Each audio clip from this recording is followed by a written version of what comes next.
친구들, 오늘 예배 시작하기 전에 여러분 성경학교 교재를 어떻게 사용하는지 먼저 설명을 하고 시작하도록 하겠습니다. 먼저 교재를 가져와 주세요. 그리고 교재를 한번 펴보면 성경학교 1주차 첫 번째 시간은 함께 써요 시간인데 예배 시작하기에 앞서서 말씀을 읽고 한번 써보는 순서예요. 그리고 두 번째 순서는요. 배워요 시간입니다. 온라인 예배를 함께 드리고 후속 활동을 진행하는 시간이에요. 그 다음으로는요. 그리고 세 번째로는 바로 나눠요 시간이에요. 우리가 말씀을 듣고 그 나눠요에 있는 문제들을 한번 풀어보는 시간들을 가지면 좋을 것 같아요. 그리고 마지막으로 네 번째 순서는요. 기도해요. 그리고 기도해요 순서까지 모두 끝마친 친구들은 영상을 끄면 안 되고 교재를 덮으면 안 되고 이 영상을 끝까지 보면 우리 전도사님들이 배워요 시간에 하는 활동 영상을 찍어놨으니까 그걸 꼭 확인하고 같이 만들기 활동을 했으면 좋겠습니다. 그러면 다 함께 온라인 성경학교 첫 주차 예배 자리로 함께 나아가도록 하겠습니다.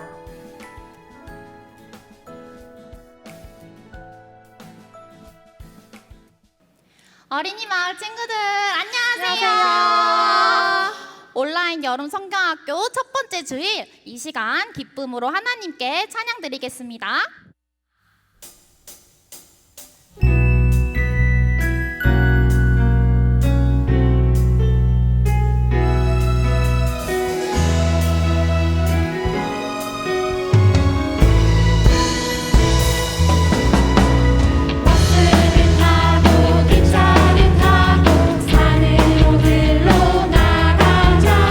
비행기 타고 배를 타고 하늘로 나가요.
이제 다 함께 두 손 모아 기도하겠습니다.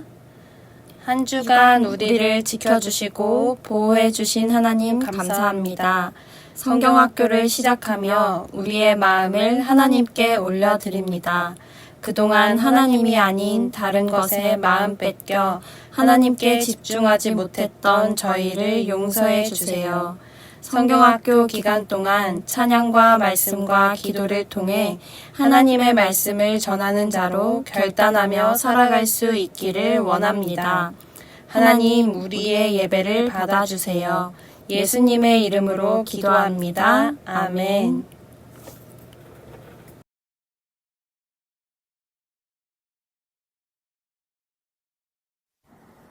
오직 성령이 너희에게 임하시면 너희가 권능을 받고 예루살렘과 온 유대와 사마리아와 땅 끝까지 이르러 내 증인이 되리라 하시니라. 사도행전 1장 8절 아멘.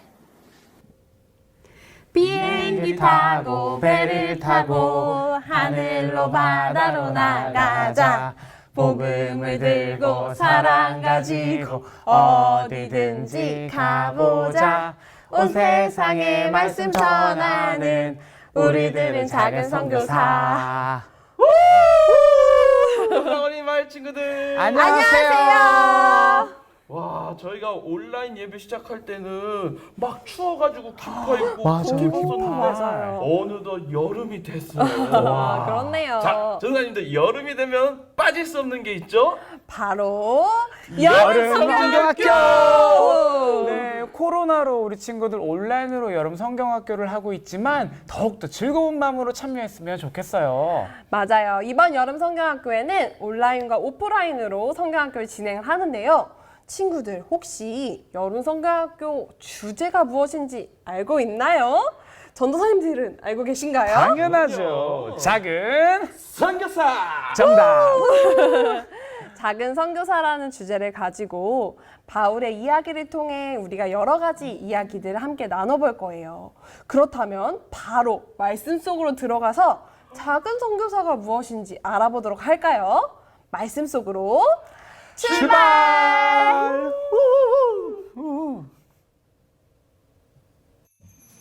1차, 2차 여행을 무사히 마무리한 바울은 3차 여행을 떠났어요. 안디옥에서 시작된 3차 여행에서는 많은 이야기가 있었어요. 특별히 2차 여행의 마지막 시기부터 3차 여행에서는 바울이 이전보다 더 많은 설교를 하며 더욱더 담대하게 하나님을 전하기 시작했어요. 바울이 회당을 찾아다니며 하나님 나라에 관해 설교하니 많은 사람들의 굳어있던 마음이 열리기 시작했고 하나님께서는 바울에게 능력을 더욱 부어주셔서 병든 사람들을 말끔하게 고치고 귀신 들린 사람들도 고쳐주기 시작했어요. 3차 여행은 1차, 2차에서 돌아본 지역들을 다시 한번 살펴보는 시간이기도 해요. 바울은 안디옥, 다소, 더베, 이고니온, 에베소를 지나 고린도까지 말씀을 전한 후 왔던 길을 따라 다시 되돌아오며 하나님의 말씀을 계속해서 전했어요.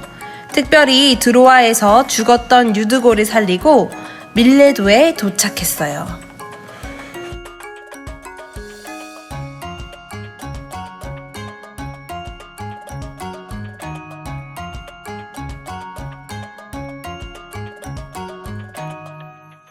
저기 제가 여러분들께 부탁을 드립니다. 에베소에 있는 교회 장로들을 밀레도로 올 수 있도록 좀 도와주세요. 에베소에 있는 교회의 장로들을 밀레도에 초청한 바울은 그들에게 고별 설교를 시작했어요. 여러분, 제가 소아시아 지역에서 하나님의 말씀을 전하기 시작한 그때부터 어떤 어려움에도 불구하고 하나님의 말씀을 여러분들에게 전하고 가르친 것을 잘 아시죠? 저는 하나님께 대한 회개와 예수 그리스도에 대한 믿음을 계속해서 전하였습니다. 그러나 이제 저는 성령의 이끌림을 통해 예루살렘으로 가게 될 것입니다. 그러나 그곳에서 저는 어떤 일을 당할지 모르겠습니다. 아니, 도대체 이게 무슨 말씀이십니까? 바울 선생님, 무슨 말씀이십니까?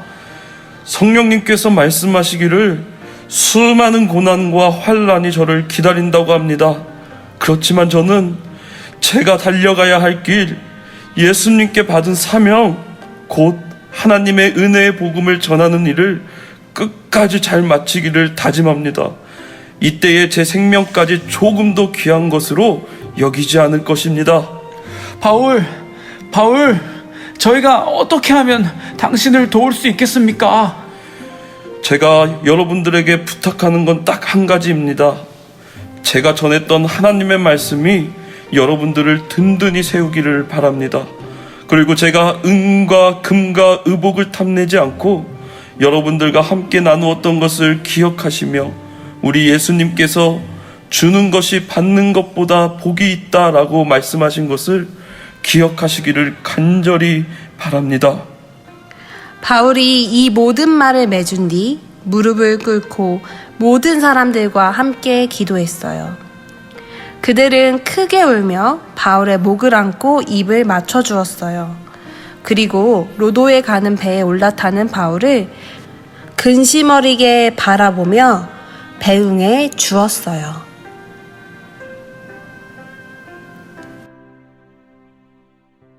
친구들 성경 이야기를 잘 들어보았나요?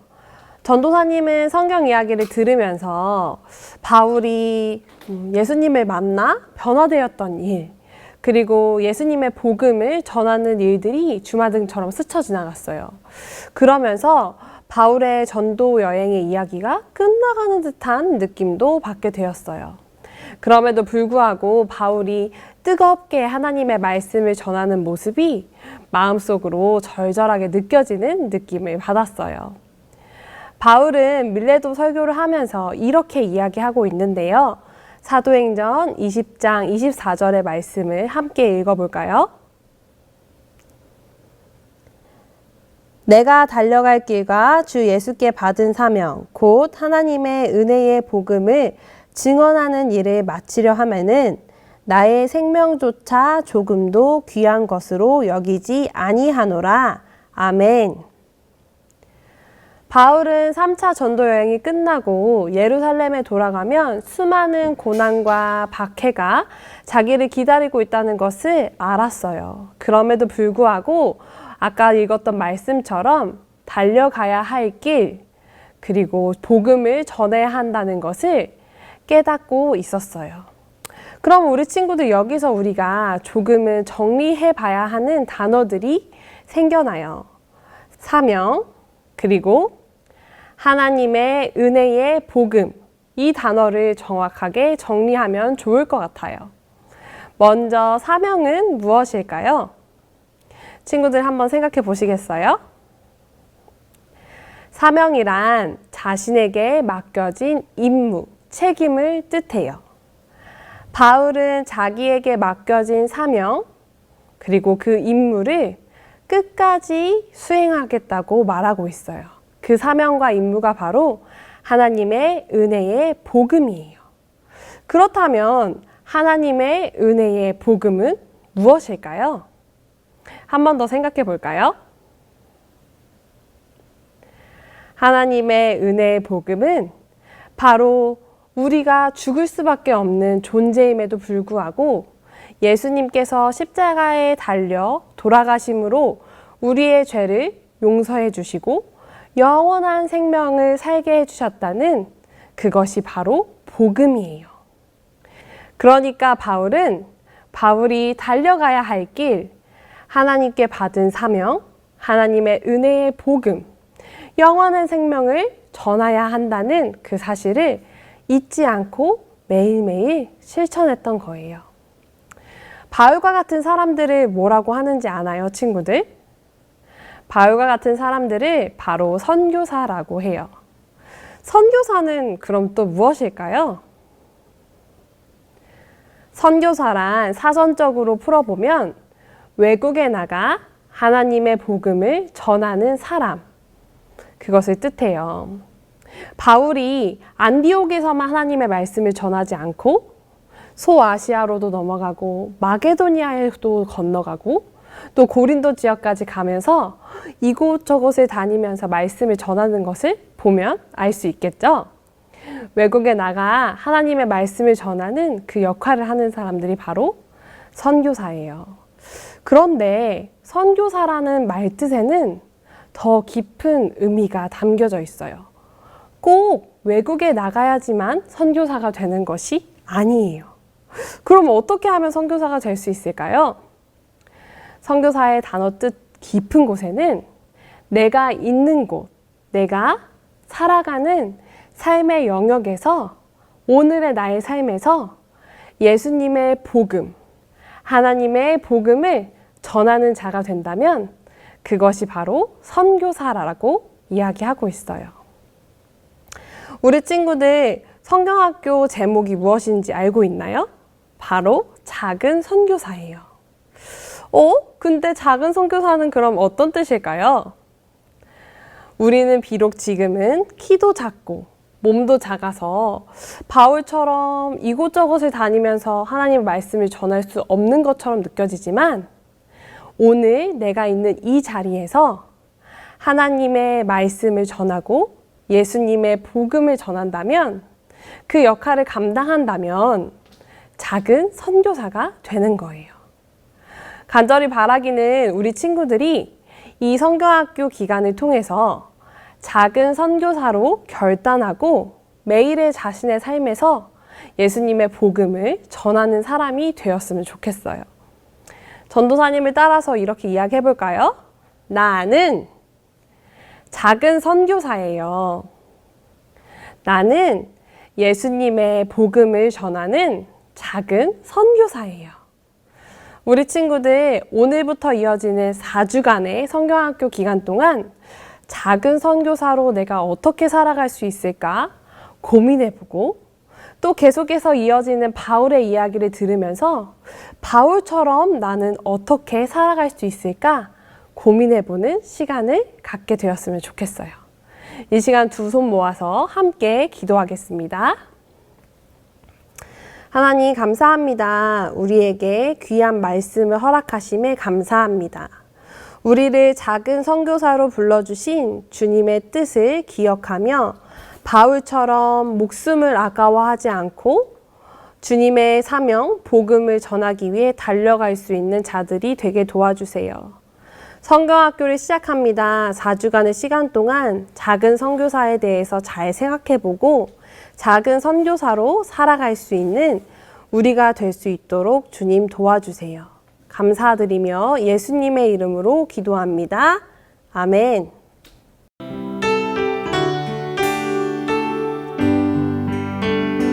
내게 가장 귀한 보물은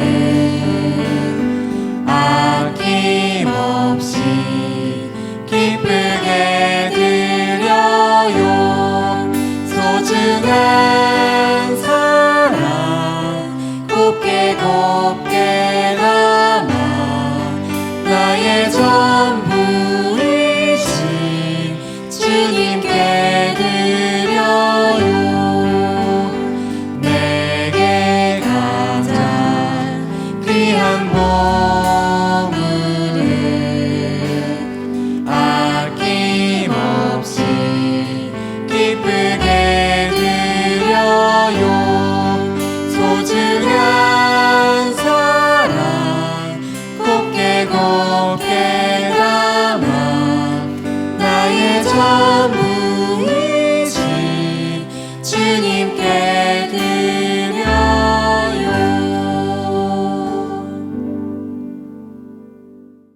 이제 다 같이 두 손 모아서 봉헌 기도하겠습니다. 하나님, 하나님의 마음이 있는 곳에 우리의 마음이 있기 원합니다. 하나님, 하나님의 눈길이 향하는 곳에 우리의 눈길이 향하기 원합니다. 우리의 마음을 담아 이 헌금을 주님께 드리오니 이 헌금이 사용되는 곳에 작은 선교사들이 많이 세워질 수 있도록 도와주세요. 그리고 이 헌금이 사용되는 곳에 외국에 나가 계신 많은 선교사님들이 하나님의 복음을, 예수님의 복음을 잘 전할 수 있도록 은혜 베풀어 주세요. 모든 것 주님께 감사드리며 예수님의 이름으로 기도합니다. 아멘.